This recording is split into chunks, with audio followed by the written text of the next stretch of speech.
ಈಗ ಅದ ಅಲ್ಲ, ಮಹಾಭಾರತದ ರಾಮಾಯಣ ಅದ, ಮಂಥರೆ ಅಂತದ.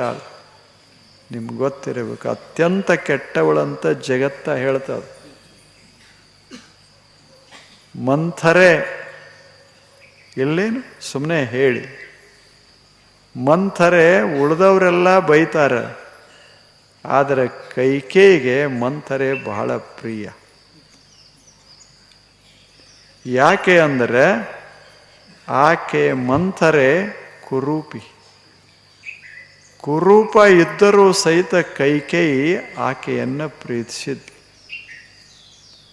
ಕೈಕೇಯಿಯನ್ನು ಸಣ್ಣವಳಿದ್ದಾಗಿನಿಂದ ಜೋಪಾನ ಮಾಡ್ತಾ ಬಂದವಳೇ ಮಂಥರ. ಆಕೆಗೆ ಹಗಲ ರಾತ್ರಿ ಒಂದೇ ಒಂದು ಇಚ್ಛೆ, ಕೈಕೇಯಿಗೆ ಒಳ್ಳೆಯದಾಗಬೇಕು.